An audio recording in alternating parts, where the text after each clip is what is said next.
Greetings and salutations, everybody. Welcome to another Monday video. As I stated in my last video, I'm ready to branch out from those Dracula films that I was going through recently. I think I did 4 in a row, plus watched Last Voyage of the Demeter on my own, and yeah, I needed something a little bit different here. But I am still going to be keeping up with some of like the Hammer films and the AIP films into that mix. Or other throwback horror, and I also wanted to work in more of those 80s titles like I was really doing a lot last April or May, I believe.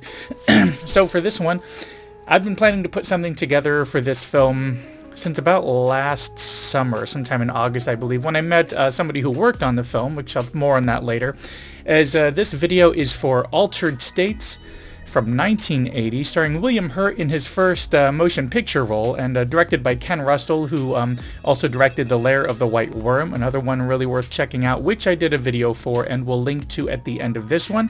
So if you haven't seen that one, just stick around, it'll pop up after the end of the video.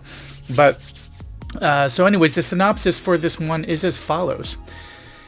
A psycho-physiologist experiments with drugs and a sensory deprivation tank and has visions he believes are genetic memories. Now, you know, you could definitely cue this one up on a triple feature with, let's say, start off with Altered States and go into Videodrome, maybe some Fear and Loathing in Las Vegas, and just go ahead and throw in The Wall as well with, you know, some substances to help. But anyways, this one does get pretty trippy. Now, I'd seen this one way back in the 80s and only remembered like one little VFX shot of this. And then sometime in the 90s, I know I tried to revisit it.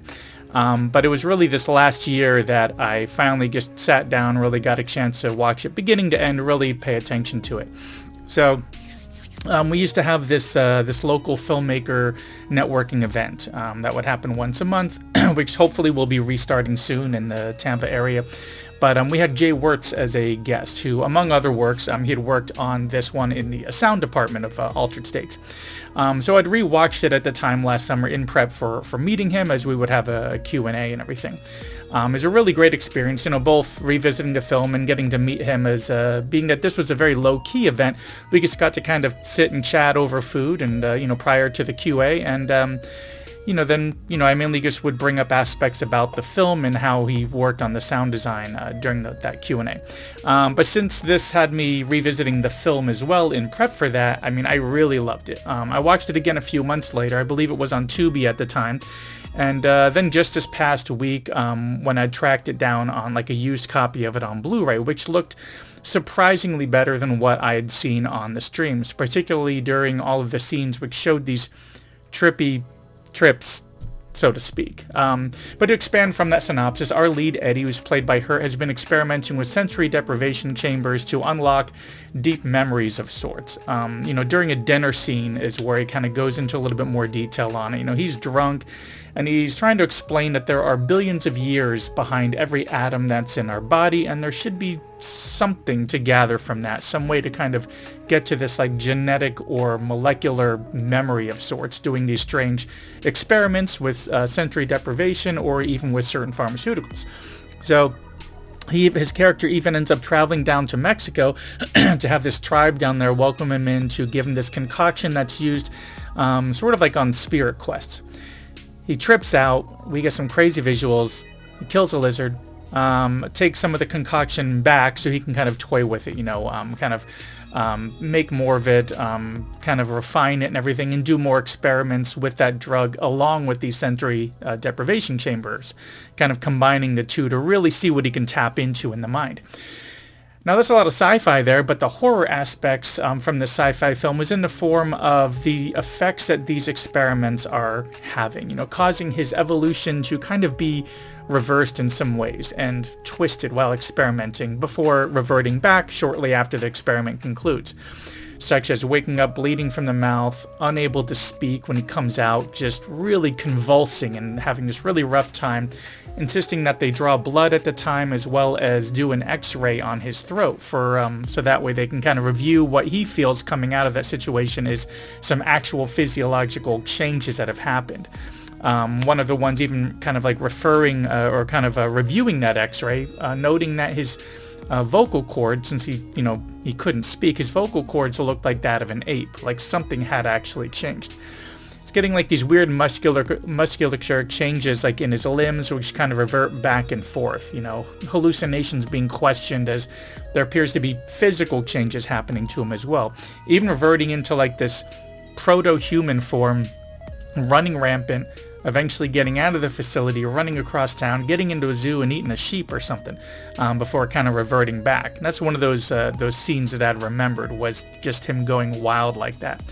But aside from the trippy effects, you know, as he goes on these experiments and the aftermath on his body, you know, which has some truly memorable shots, such as the ones that I remembered outside of that scene, was just seeing like his arm kind of bubbling up and everything, and just how they would do that back in the 80s, because there's no CGI, so that was all practical, latex air bladders, really good makeup on top of that.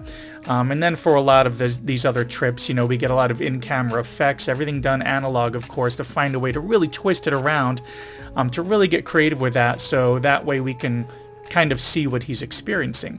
But besides all of that craziness, you know, are these characters. So our lead is quite pompous at times. You know, all these characters are, you know, in their 20s, maybe early 30s at the most part. A lot of grad students got their whole lives ahead of them, but because they're kind of new in their field, some of them are a little bit stuck up in some of their ways, you know. Stuck up in some ways, naive in others, because they are, after all, new to some of this. But we get these personality clashes between the traditional, straightforward kind of, you know, tested science butting up against some more metaphysical aspects that are being considered. Now, you know, throughout we also get to see that his marriage is suffering, you know, we get to see the beginning of that relationship and how it's struggling because of his obsession. Same thing with just relationships with his friends, colleagues, who are all becoming really concerned about this obsession, as he's, you know, so intrigued by this hypothesis and what these experiments are kind of giving him back. You know, he's kind of dropping everything else in his life. Meanwhile, some seem to think that he's just losing his mind, just going on these bad trips, or that he's just reading way too deeply into the results that he's gotten so far. Now, on this latest watch, I think what really stuck out is what made this film work for me, and why I was able to revisit something so strange 3 times in less than a year, is the overall pace. You know, when I think back on this story, I kind of assumed it was well over 2 hours, as there's a lot that they cover, from the introductions of the characters, building out those relationships, both work and personal, the progress of those experiments and so forth.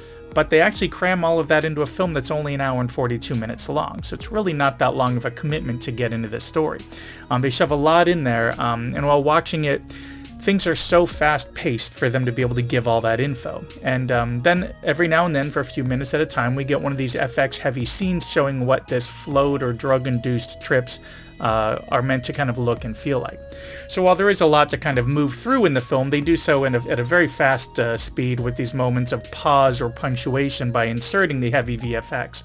So while those VFX scenes are fun, you do have to really pay attention to what's going on in the conversations with these characters. Try to keep up with what they're filling us in on the story, as well as the science, so you understand really what he's doing and what he's going through, and can kind of get on board with really feeling that obsession that he has. Now, you know, I don't really know how I enjoyed it so much on this recent rewatch, as it was my 3rd time since August, but I really did, you know. We get a lot from these characters, and, you know, who they are to each other, their opinions given their respective fields of work as well, the doubts and concerns they have over these dangerous experiments, you know, because of this obsession from our lead. We get a heavy VFX, some really interesting time when we see like this hallucinations starting to carry over into the real world. You know, this is definitely some 80s sci-fi horror, in which I feel is definitely more than worth checking out. And speaking of checking out, thanks for checking out my latest quick video here for Altered States from 1980. I definitely recommend it. I believe at the time of this video it is on Tubi, probably some other random services, so check out that Just Watch app if it sounds interesting. It's definitely a cool one to check out. Like I said, I've watched it 3 times in the last year. I do prefer it on Blu-ray. I feel like a lot of times when something has a lot of visual effects and a lot of quick edits and high motion, Blu-ray tends to work a bit better for that, because we're not dealing with such a compressed stream like we get off of streaming. But that's just me. I wouldn't expect somebody to just dive right in and buy a Blu-ray for a movie that they've never even seen before, so check it out on streaming. Anyways, that's all that I've got for this one. Thanks for coming by and sticking around to the end. The channel traffic has been crazy lately. I'm hoping that these Monday uploads help get that algorithm to kind of notice me again, so if you enjoy, please give me a thumbs up. And if not already subscribed, consider subscribing, checking out my back catalog, and I will see you in the next one.